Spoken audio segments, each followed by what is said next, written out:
Hello, it is Thursday, July 4th, and you can see our third AurigaMAX Block 2 vehicle waiting on the pad at Vandenberg before its liftoff for the NROL-126 mission, which remains set for an on-time launch. I'm Jake, a propulsion engineer for ASE. Currently, launch control teams are not working on any technical, vehicle or otherwise hardware-related issues, though we are working closely with the Coast Guard to get a private boat out of the exclusion zone, which is expected to be done before the target liftoff time. As you may know, our last mission unfortunately ended in a partial failure due to the second stage failing to perform the second burn to enter the target orbit. We've learned from that mission, as well as the first Block 2, and have made several improvements to the entire rocket to make it the most reliable and efficient rocket in the SFS market.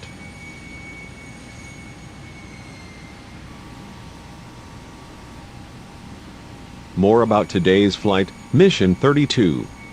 Mi-32, or NROL-126, is a classified launch for the National Reconnaissance Office, flying a payload that will better the security of the country, as well as provide information to defense agencies. This payload will add to already well-established and advanced network of NRO satellites, because we can only be ready.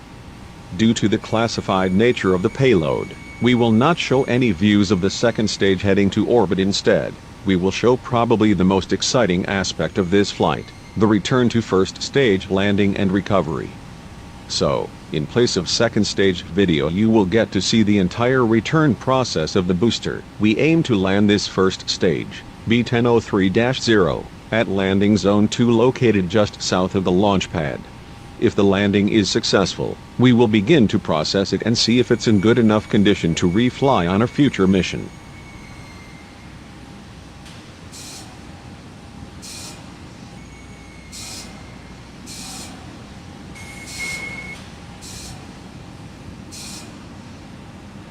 Let's talk about the upgrades we've made to the rocket system.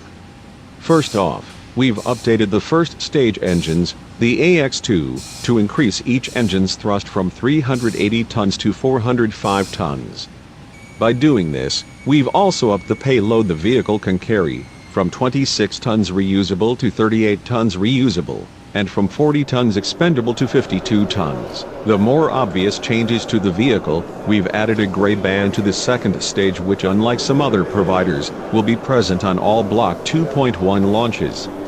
The grid fins on the first stage have been eliminated, in favor for control via only RCS thrusters and the engine gimbal. The raceways on both stages have been updated to support more redundant systems and improved GNC technology. You can't see it right now, but the second stage received a high-pressure gas bottle around the TCA of the vacuum engine to accelerate the vehicle some before any mission-dependent relights to make sure that the propellant settles at the bottom of the tank. Finally, the first stage thrust structure geometry was changed to be tapered, which lets us get away with a different heat shield pattern, while also improving the aerodynamics of the stage during descent.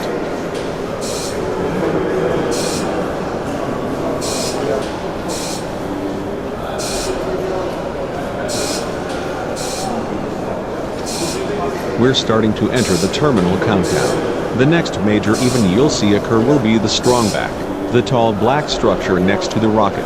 Begin to rotate away to avoid damaging it during liftoff. That process will happen fairly quickly. After GNC that, confirmed Stage 2 TVC motion check start. TVC motion has started. the rocket will transfer to its onboard computers, so it will be controlling the countdown starting with T-minus 50 seconds. After that, it should be a smooth countdown to T0, where the engines will ignite and the flight will begin.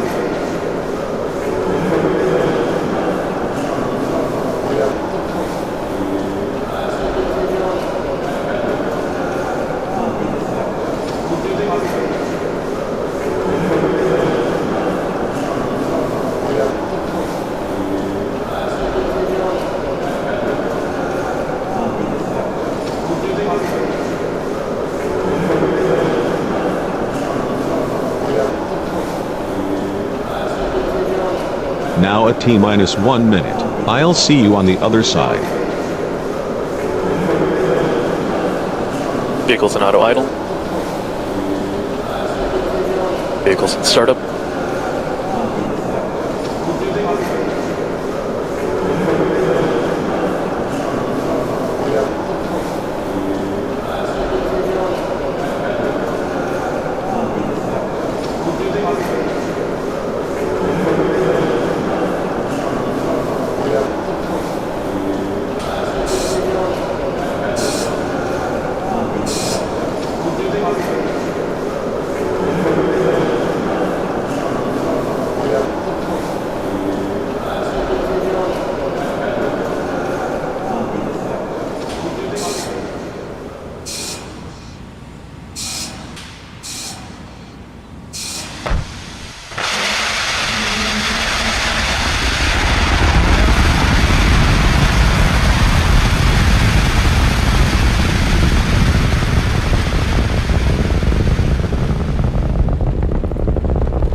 Hearing the rumble of the engines as our beautiful rocket ascends, with a perfect flight so far. We've passed max Q, where the forces on the vehicle are at their highest. The rocket clearly held up through that, and the next events should be main engine cutoff and stage separation.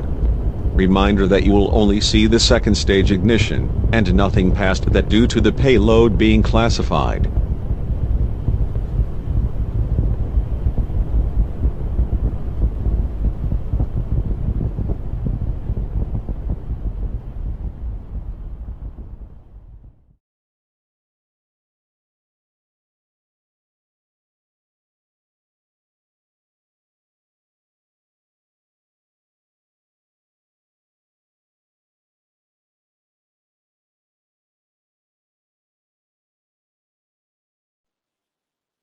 Main engine cut off. Stage separation confirmed. Ignition.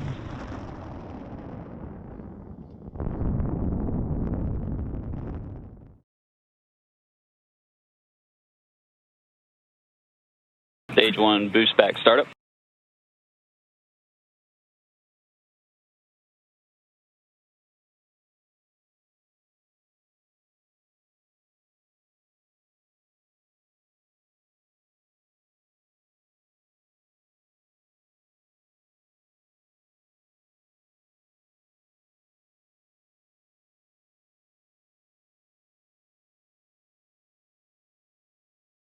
The booster or first stage has completed its boost back burn, which cancelled out its velocity away from the launch site, so now it is on a path to return to the launch site.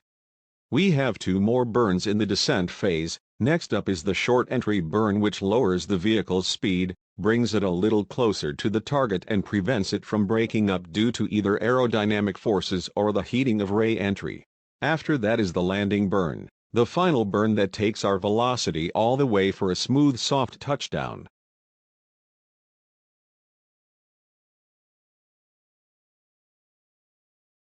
You can see the heat building around the thrust structure. Entry burn startup. Both vehicles are following nominal trajectories. Stage 1 entry burn shutdown. All good calls in mission control, including for Stage 2. Fully successful mission thus far.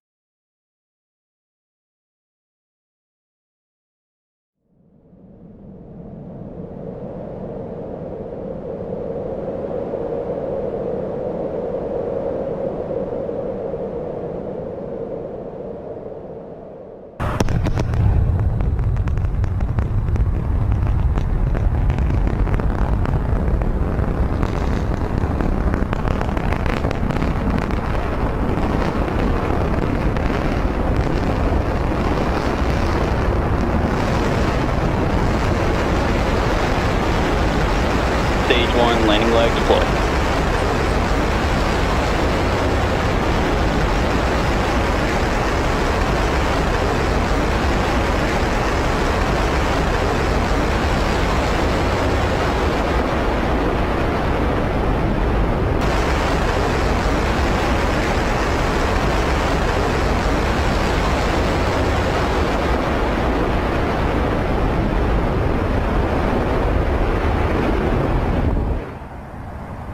picture-perfect first stage landing, the first for a Block 2 vehicle of ours.